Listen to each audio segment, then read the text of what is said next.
Hello, everybody, and welcome to the Philosophy on the Internet podcast, a podcast mini-series covering various platforms online in which philosophy is shared on. This episode focuses on philosophy on YouTube, and I'll be joined by a young philosopher, punnily enough, with the name of Gavin Young. And I think we do a pretty good job going over philosophy on YouTube pretty holistically. While it's impossible to be able to cover everything, I think the two of us do a pretty good job covering almost any necessary topic. So the whole podcast is just the interview between me and Gavin Young, and I hope you all enjoy.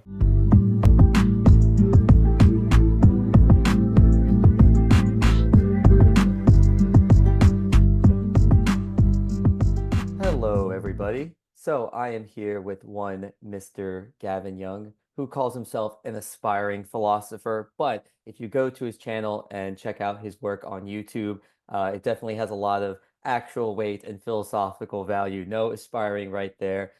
He has some amazing explainers on being in time and Deleuze in general. And I just thought, as a young philosopher, he would be probably the best person to talk about philosophy on YouTube. So, hello, Gavin. How are you doing today, man?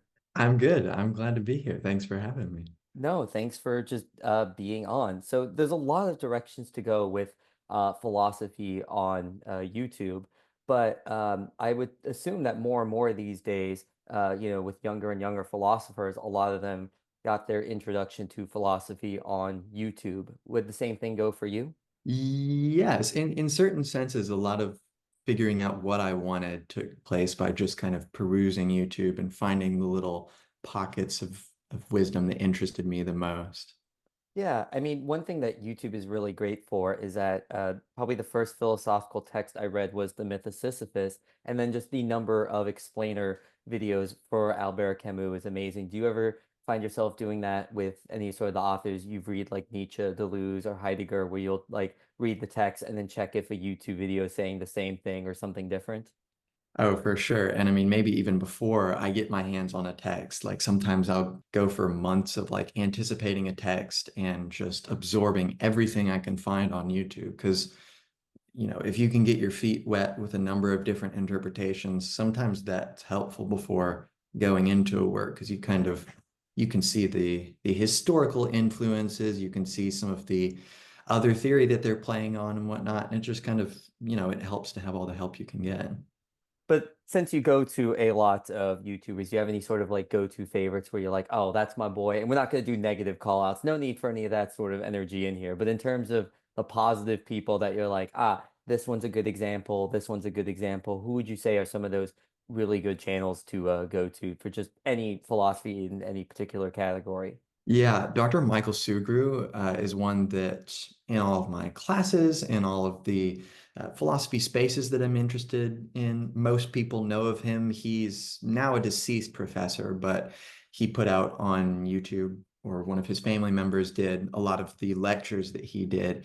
And they're just really great kind of history of philosophy stuff, talking about Plato's Republic or Aristotle or Descartes or Hegel, or like the kind of giving you the broad scope of what's going on. Also, Dr. Gregory B. Sadler is really good. He's a current professor as well, and he kind of specializes in phenomenology and stoicism.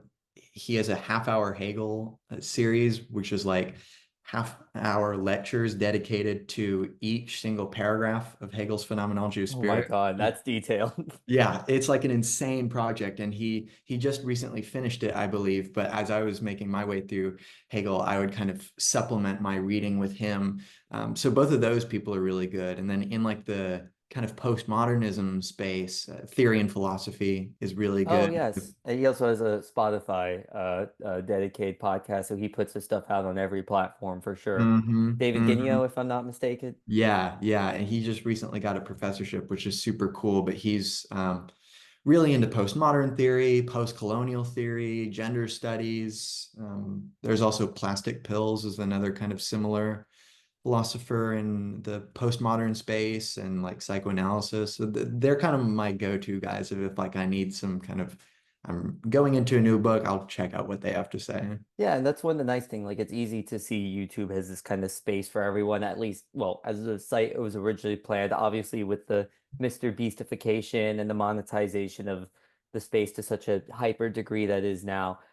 Certainly, there are, those types of channels that try to do more clickbaity stuff with philosophy, not to name names in particular, but you do see that sort of energy there. But do you see there being sort of any good YouTubers are kind of in between, in between sort of, you've mentioned all these people who are professors. I believe Pills even received a Canadian doctorate. I could be wrong Mhm. there. Yeah. So you have all these PhDs and professionals. Are there anyone in the scene that you're like, oh, this isn't necessarily someone who has a doctorate or is in academia, but does good work in the YouTube space? Yeah, there's a philosopher, or not a philosopher, just a person, Punished Felix, I think is his channel name, and he does particularly guitar stuff, which is kind of lacking online. And he's not a scholar. I think he's in like computer engineering or something like that, but he does really good stuff. There's also Schizoanalytic Onion. I think he's currently in his graduate studies or whatnot, but he's not like necessarily in the field. But he also does really good stuff on kind of postmodern theory in general, and they're kind of very down to earth in their presentation styles. Most of the stuff on YouTube is not super like hyper professional per se, but you're right, you can definitely kind of get a range. Well, you say not hyper professional presentation, which is interesting though, because a lot of well, I shouldn't say a lot of but some of the most famous YouTubers in the philosophy space are ContraPoints and PhilosophyTube, who have, Hmm. at this point, especially with PhilosophyTube and pretty much always with ContraPoints, very highly stylized, very highly edited. Do you think that that's a kind of good thing in the space, this sort of like, stylization that a lot of other bread tubers have taken advantage of, like H Bomber Guy? Do you think that's something good for that philosophy should take advantage of the medium of YouTube in regards to these ostentatious styles and presentation? Or do you think we should just take advantage of the platform solely as a space that you can just share things with ease, but still to stick to kind of the old school lecturing style? Or is there just, good spaces for both? Yeah, I mean, I think it's kind of a bittersweet pill because it really does showcase the reality of the monetization of the platform. As you mentioned, like it's unequivocal that these people are very successful. So clearly capturing people's attention is important. And that's something I've had to tarry with is realizing that the thumbnails and titles and the way that I introduce content is really important for, the fact of the matter is that I happen to get money from YouTube. And it's nice to present content that people want to watch because it also comes back and benefits me, and it also will help them learn things. So there is something to be said for making your content very presentable.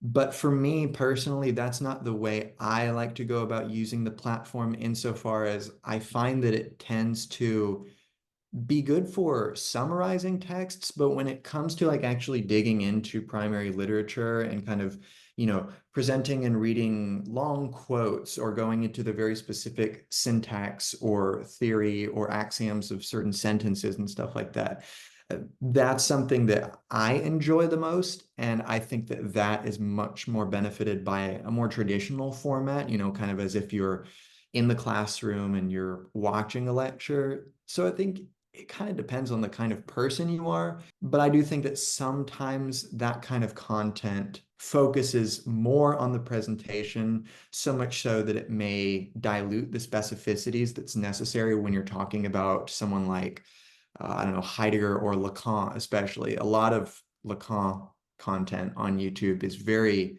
whitewashed, partly because he's very difficult and it's hard to give like an introductory understanding of him.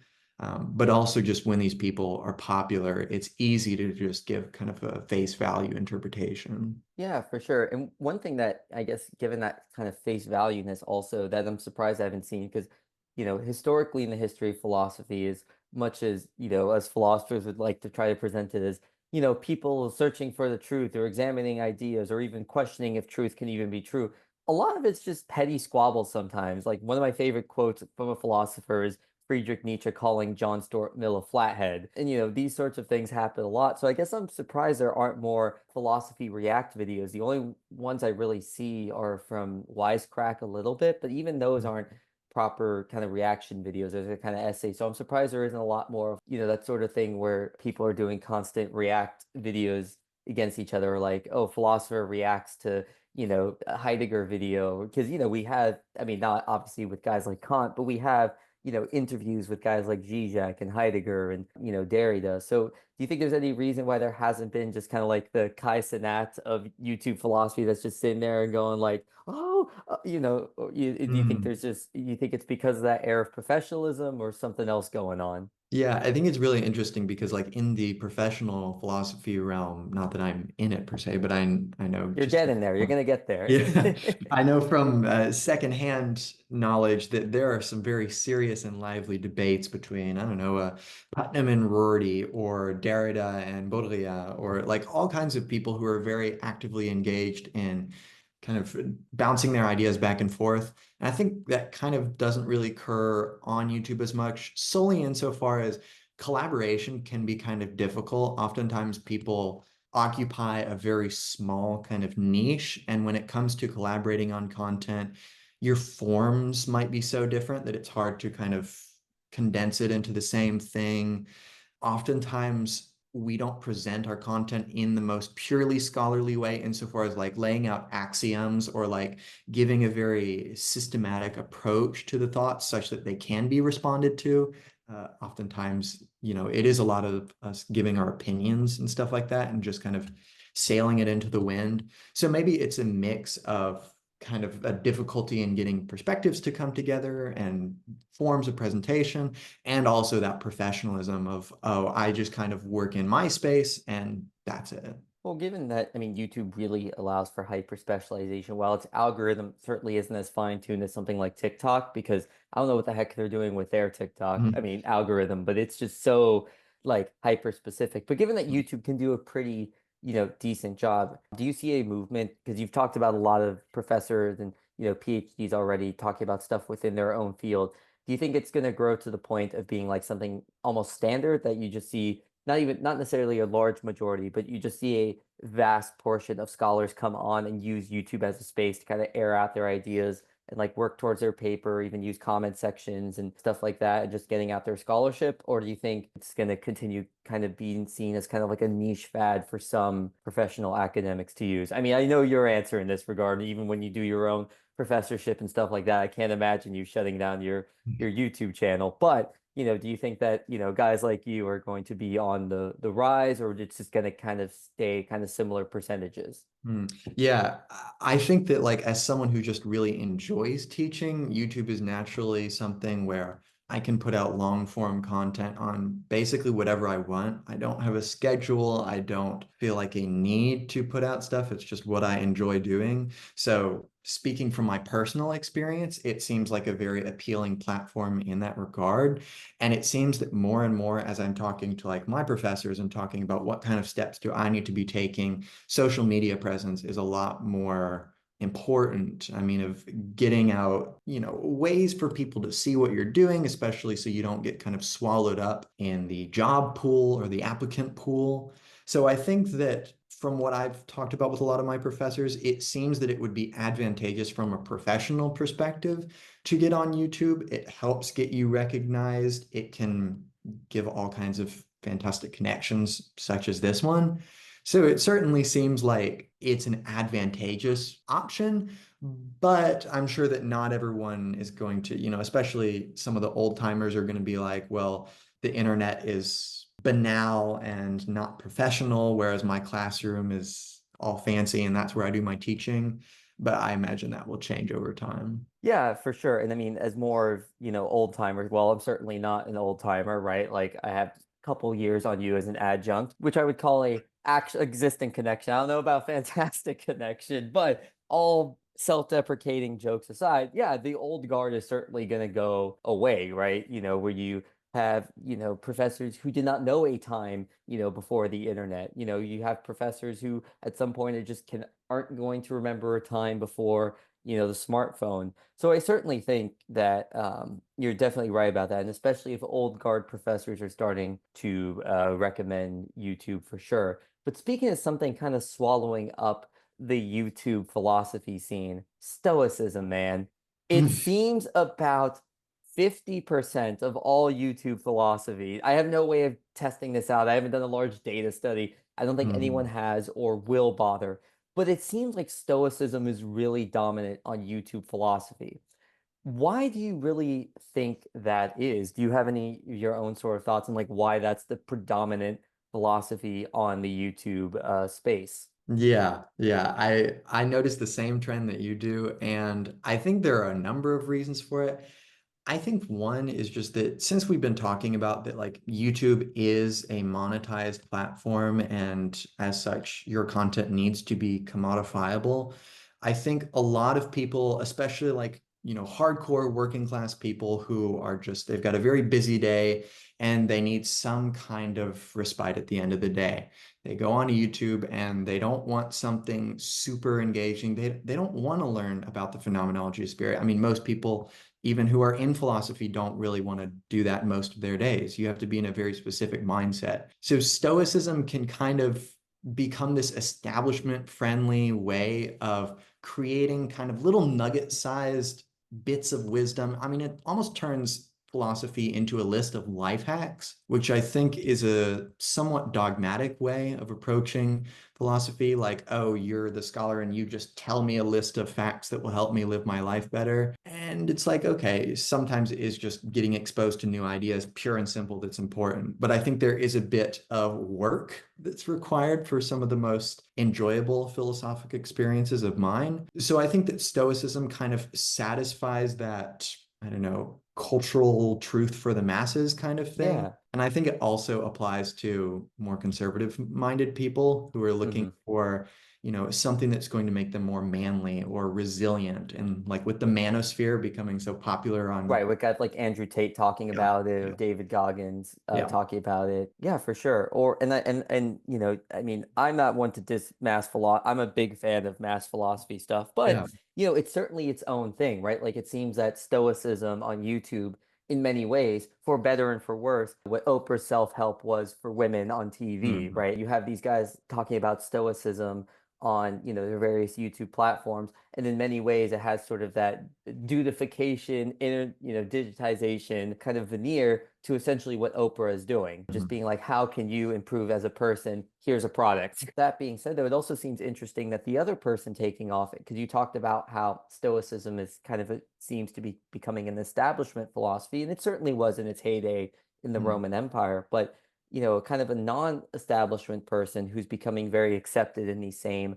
circles is Nietzsche. That, Mhm. Nietzsche's, amongst the same people, the David Goggins and the Andrew Tate, you hear them spouting off, obviously one of the more popular Nietzsche quotes. What's happening here with that? Kind of what to you explains that phenomenon? Is that same sort of like dude broness that Nietzsche often tries to project, or do you think there's something even deeper to that? Yeah, well, I'm very partial to Nietzsche, so I may be adding to this kerfuffle, but I think you're right that he has this intense spirit of vitality and sublimity about him. I mean, he's a beautiful read, but even to pick Mhm. out little quotes, because he writes aphoristically, it's really easy to do that already. I think he also has kind of a very wide cultural appeal insofar as he has gone through vast different paradigms of interpretation. I mean, he was co-opted by the Nazis as the celebrant of the Übermensch, which they interpreted as a sort of master race kind of concept,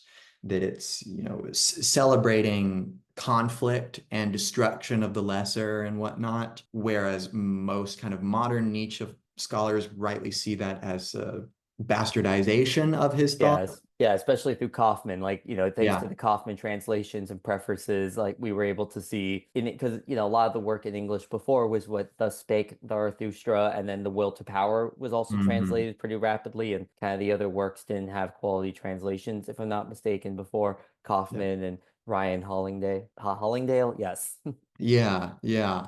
And you're right that like the will to power is not really considered an authentic work of Nietzsche's. And yet it's one of, I mean, the name The Will to Power is, of course, one of his most well-known concepts, but that work resulted in a lot of the misconstrual of what he was trying to say. So I think that he can be used for a lot of different means. He can be used for people who are interested in just like German literature in general and want like a nice thinker. He's also good for like people who are just kind of into like romanticism. He's also really good for people who are into like war and conflict because he talks a lot about the ways in which abstract concepts are associated with real conflicts between people and kind of fighting over values and whatnot.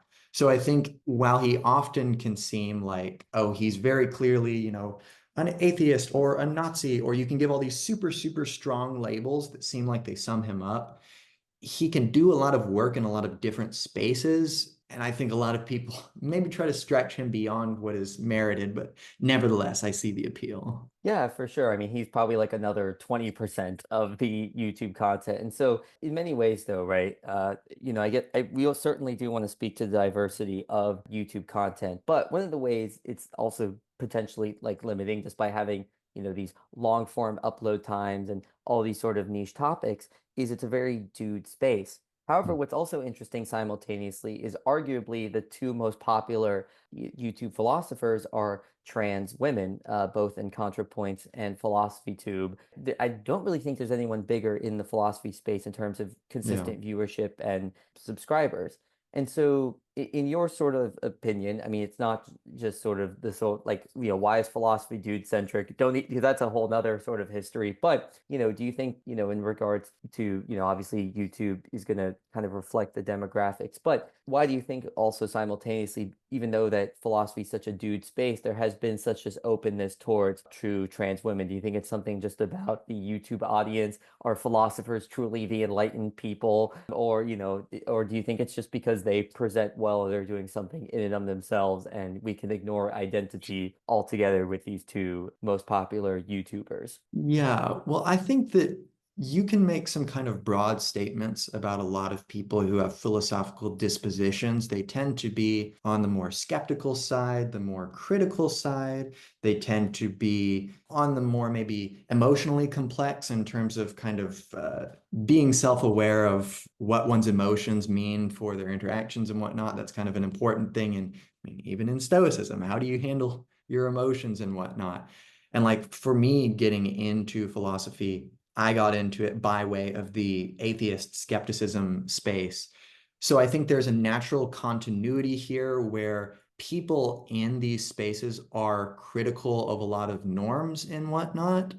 And they're probably going to tend to be on the left-leaning side, politically at least, which is going to be the most inviting space for LGBTQ people. So I think that as such, people who are really interested in truth, like it shouldn't matter who's telling it to you. It should just matter if the idea is true. And now it's not quite that simple. We do have biases when we come into who we're hearing our information from and how that changes the way we perceive it. But I think that philosophically minded people are going to be very open to this variety of presentations, like physical presentations of the people. This sort of language that we use oftentimes in philosophy can be viewed as kind of kitsch by Yeah. people, like it's very highbrowed sometimes, almost overly technical. But that's the kind of thing that people who are really into this space of contesting truth, that they're willing to go along with that change in vocabulary and understanding. And if they can, go along with that change in vocabulary, they can go along with the change of personage. Mhm. This was very clear with ContraPoints. I was a pretty early subscriber of hers before she was, had transitioned or Mhm. identified as a woman. And it was interesting seeing, their transition throughout just their just life processes. Where I mean, philosophy tubes is a lot quicker. It was just like, boom, okay. I'm like, that one just kind of took me for a tail whip. I'm like, oh, okay, like what's going on here? But kind of in terms of changes and things that may or may not, catch you, off guard. And, also one of the things you spoke to is bias. I mean, the all-powerful algorithm, how much do you think this is shaping people's, philosophical thought and reinforcing their biases? Because, talking about how it works and taking advantage of it, I mean, I think are things no offense to your, amazing content, but I don't think videos on Gravity's Rainbow and, to Heidegger are even meant to be the Mr. Beastified stuff, which we need that sort of stuff that is meant for the niches. But how is, in general, do you think the algorithms reinforcing certain, biases? And if so, like, how do people get caught in certain rabbit holes where they even find your stuff in the first place, your more niche, thankfully niche content? Yeah, I mean, I think that really is the question of how do we put the onus on people to go out of their way to learn new things, but also how do we recognize that the onus is also on creators to put out content that is appealing, that is going to be well done, that's going to be well spoken, that's going to have good visuals, that's not going to be overly wordy and stuff like that. I've really tried to work on that as I've put out content over time of, well, when do I feel the necessity to script things, especially if I really am trying to get points across on a very difficult topic. I think that this is kind of going to be, and it has been an ongoing battle that even in like the Republic, Plato talks about the fact that the philosophers will not be liked by the masses because the truth is unitary, but the masses are many, and the masses will go with desires and political strife and whatnot. And I think that it definitely seems to be the case in the internet sphere, when it comes to how people digest content. People are not going to YouTube for niches. They're going for entertainment, usually. YouTube is not de jure a education platform. It can be, but it originated at least as a entertainment platform. Given that entertainment aspect too, there's certainly a lot of places where you can learn well. I mean, you literally just like, VHS rips of, old lectures that were meant originally for an education sort of setting. So do you think there's something, I guess, phenomenologically that, kind of rips us apart from being able to learn as well via the very nature of YouTube itself? Is that something you're saying, or am I kind of missing the ball on that? I'm not really sure. I mean, I think there is something to be said about just learning on a phone for people who are used to treating their phones a certain way. You can get absorbed in other things very quickly, and you probably don't have as good of an attention span. There's a number of factors that, yeah, you're right, might be kind of detracting from one's ability to learn. But I think just by nature, when you're on the internet, you are given basically the maximum amount of information the human species has ever been able to have. So that's a great temptation for people who want to do very laborious and delicate and sensitive work on a very niche topic. I don't really think those two easily mesh together. Overall then, because I mean, that kind of sets up an area that I think is necessary to go. Is YouTube a good or a bad platform overall, right? I mean, as someone who puts philosophy content on YouTube, you clearly think there's some positive value, so you're obviously not going to go in the complete negative. But even, as someone, do you think it's overall a good thing to have philosophy on YouTube, especially growing, interestingly enough? Like it's not a shrinking YouTube niche, it's a growing YouTube niche. The all the channels associated with philosophy are growing. So it's a growing thing, certainly. But even with all of that, do you think it's more for you about making sure you're following that wave and making sure there's good content apropos and like mitigate the harm? Or do you think like, yeah, there are some bad things, but this is an overall good thing to have? Yeah, I think there are so many good things about it. I would say overall, it's probably a better platform than not, in the sense that it's so easy to, for example, make a YouTube account and put out content that if you have an interest, I tend to think that there's value inherent in information itself. So I think that just putting out content that might be useful to someone, even if it's not picked up by the algorithm, like I never have done my channel for other people watching. Now, I'd be lying if I said I'm not hurt when a video doesn't get a lot of views or something like that. But I do it for me to be able to learn by teaching, because teaching is the best way to learn, because you have to actually know your ideas really well. So I think that YouTube can just act as this conglomeration of an overwhelming amount of information on a variety of topics. That way, if you want to learn about something, it's at least there. So I think beyond the commodification of YouTube, there is kind of a base level of democracy inherent into it, of just being able to choose information. And that makes it really easy as a creator because you are so flexible with like the format. Like I can just have a whiteboard behind me and I can use my whiteboard and my markers and do it like a classic kind of in-class lecture. I can have a PowerPoint and I can have my face cam in the corner or whatever.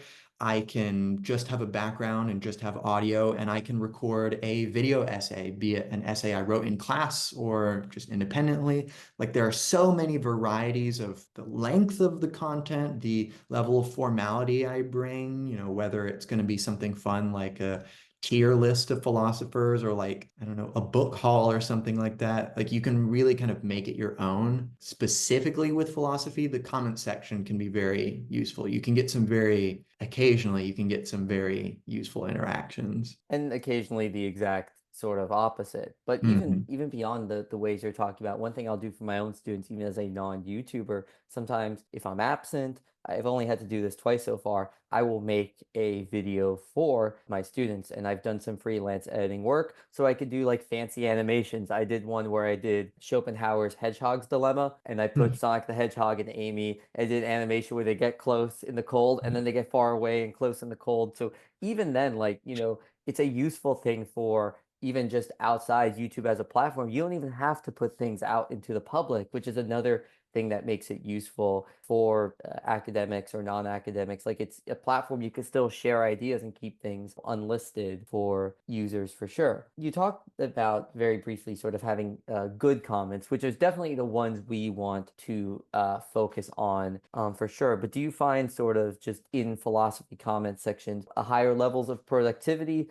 or do you think it kind of falls into the same sort of, toxicity that comment sections can fall into in general because of their massive amounts of anonymity and bots and etc.? Or do you think there's something about philosophy YouTube in general that, errs on the side of higher productivity than your average, for one example of this is just as a bachelor student, when I would go to history videos, oh my God, as much as there is amazing history work on YouTube, such as a cynical historian that just, Hmm. on Not Too Shame Films, just another great example of YouTube historians. Man, their comment sections are just absolute, just bloodbaths. So, do you see less of a bloodbathness in YouTube comment sections for philosophy videos, or do you think it's all kind of just the same? I think it totally depends. So, like, my primary interest is like postmodernism, gender theory, post-colonial studies, German philosophy, which is not necessarily in and of itself something with a wide appeal. So, usually people that come to the content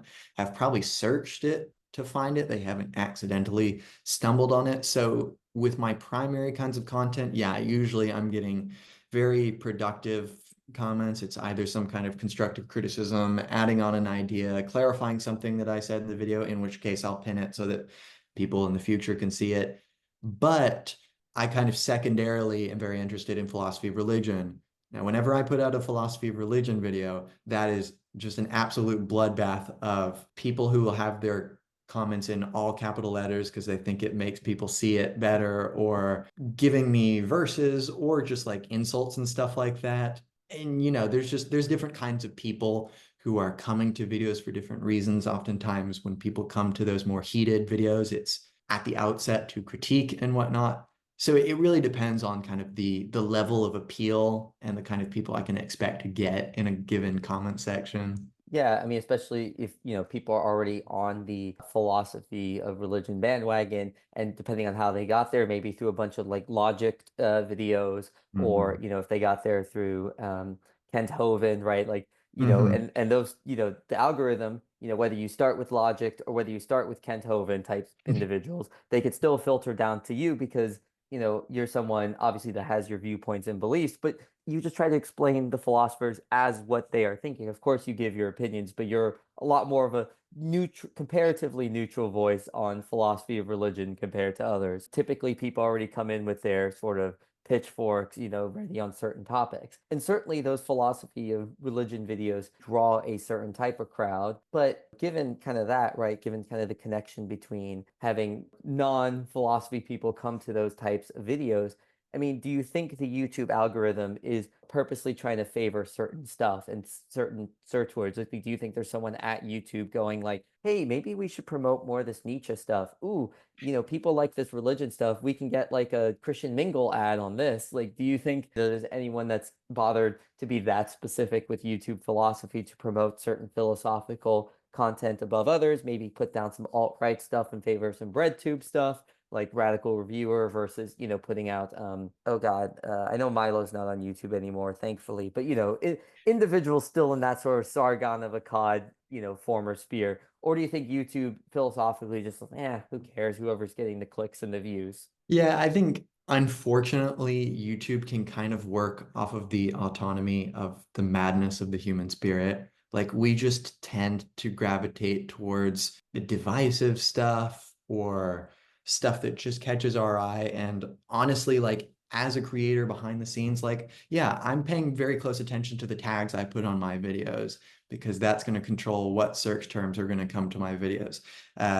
Oftentimes, and I'm admitting that I'm definitely adding to this fervor. I will put some kind of clickbaity, not false, but nevertheless clickbaity thumbnails, especially on those philosophy religion videos, because I want people to view them. And oftentimes, if you want someone who disagrees with you to view something, you have to kind of poke the bear a little bit. So I think oftentimes YouTube just kind of runs off of that self-fulfilling cycle of us kind of poking each other, and it just provides a medium for that. Well, speaking of kind of the poking each other, pop philosophy. There is a lot of pop philosophy on YouTube, and we've already talked about some of the figures kind of most central to that sort of stuff, Stoicism, Nietzsche. But what are your opinions on pop philosophy on YouTube as a larger sort of thing? Is it something that we should be discouraging as, kind of the types of philosophers who are both engaged in the professional and internet space and being like, grr, get this out of people's space and system? Like, do you think it just opens up the room for too much falsehood, too many kind of bad assumptions? Or do you think it's something that's like, let it be, let it exist, and let it be sort of a, window to allow people to get towards, better content, quote unquote? I think probably the latter. Like, I suffer from this thing where I have this bias towards the serious philosophers, and then I view others as not serious. And I'll kind of subtly judge people who gravitate towards certain thinkers as being of a less rigorous intellectual ilk. I think that happens with anything, but I try to be open-minded and realize that people come to philosophy from all sorts of different fields and whatnot, and with all sorts of different interests in mind. So I think that there is something to be said about just having available this democratic swath of information. But I think on the other hand, and we've kind of discussed this briefly in different moments, but with all this short form content that's very kind of fast and gets straight to the point, oftentimes you miss a lot of the key nuances that like you don't realize until you actually read someone like Lacan or Hegel or Heidegger, the extent to which the specificity of their language really matters, and the extent to which, even if you want to talk about them, you almost have to buy into their lexicon and use their language.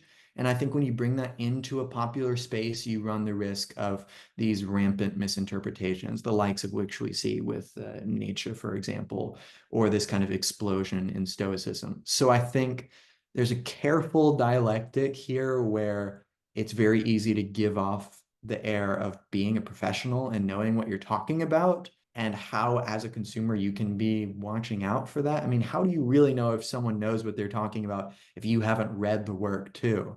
So there's this Yeah. kind of, you want to learn about something without having to read every work by the philosopher.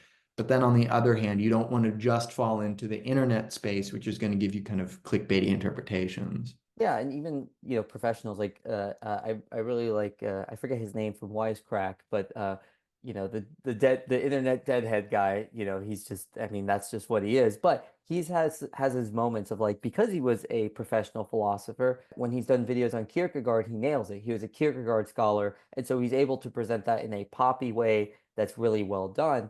But Mm. he's contributed to my most annoyed interpretation that's commonly out there of Camus.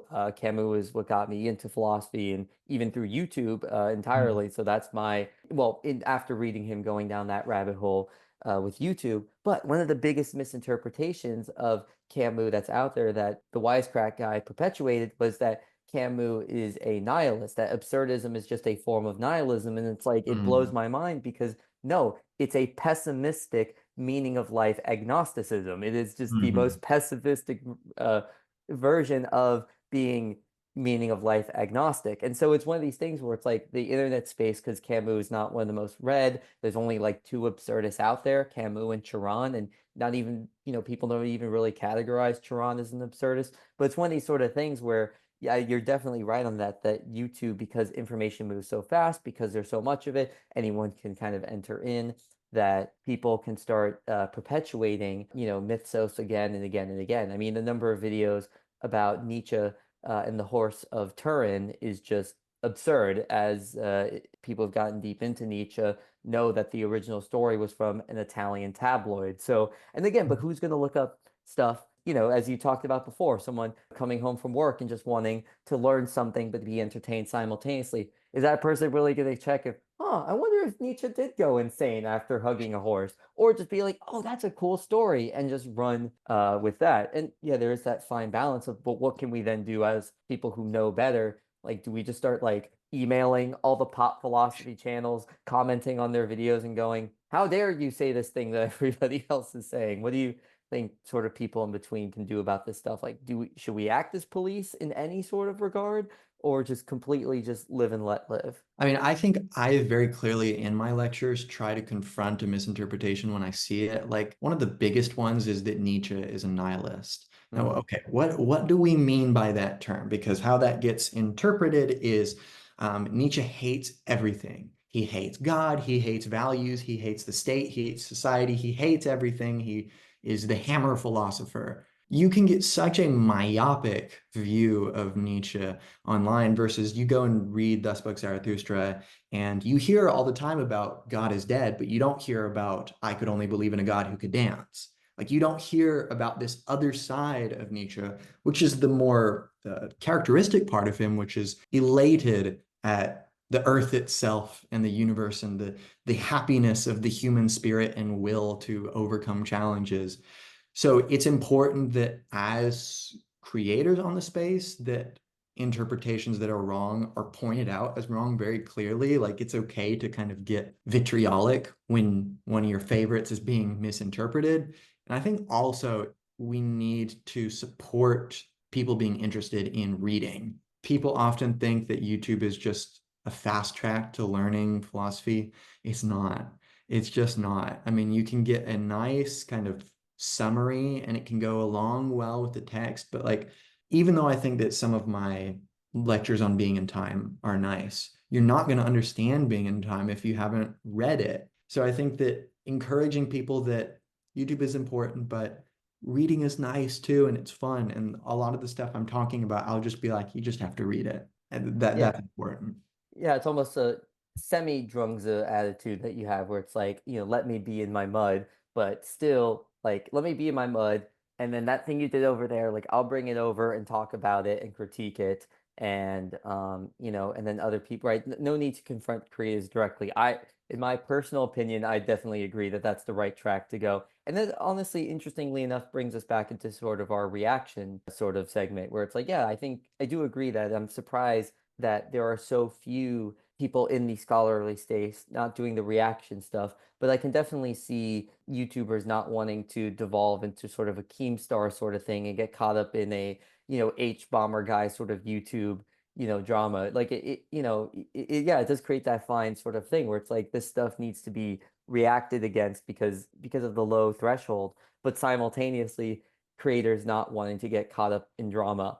I personally have never seen any drama in the YouTube philosophy space. Have you seen any? No, And I no. and I think you would agree it's certainly better off for it. Yeah, yeah. I mean, I think it maintains the semi-professionalism that you would have in a professional circle too, where, yeah, you have your colleagues that you disagree with, but nevertheless, you teach your stuff, you call out certain misinterpretations, but ultimately you're still colleagues. You still go to the same board meetings, or, you act on the same committees and whatnot. So I think that's kind of, there's still the same camaraderie of, look, we're all promoting this same milieu of learning, dissecting, being critical. But still is a key word there. Do you think it's an inevitability, just like certain departments have had their historic dramas?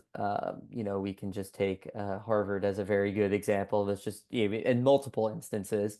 Do you think that this is inevitability with the YouTube space, that you're just going to have your first big like YouTube philosophy drama? Yeah, I don't know. I think philosophy is just not popular enough for that to happen yet. Maybe in the future, if it It becomes happened with expected atheist to be. YouTube.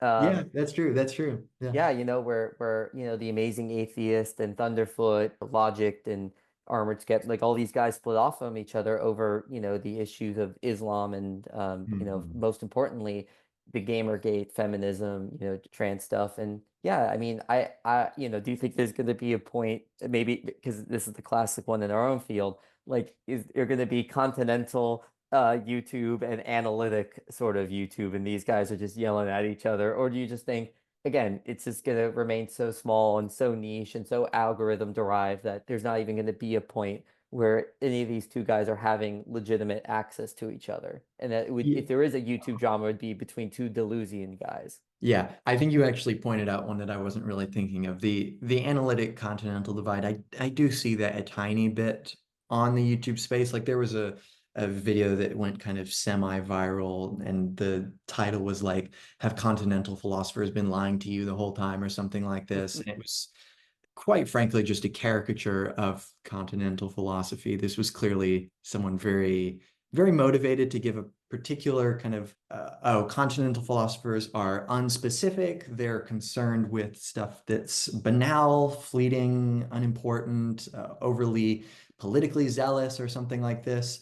And I got involved in quite a fiery comment section debate where I'm just like doing these huge paragraphs of like, no, this is wrong. So maybe there is a tiny bit of possibility for bifurcation there. Speaking of something that should not be bifurcated, I think anyone that's interested in philosophy should go to your channels for sure. Would you like to give specific shout outs, to where you can be found, YouTube wise, social media wise, and all that sort of jazz? Very easy to find, just Gavin Young Philosophy. I thought the name would make it easier for people to find me. And I've got an email in my channel description if you just need to contact me about something personally. But other than that, that's where you can find me on the internet, and philosophy is what I do. Well, Gavin, thank you so much for your time, and I encourage that your aspirations go beyond aspirations, which I see as an inevitability. And you've really done a good job, I think, clarifying YouTube and philosophy. So thank you so much. Thank you.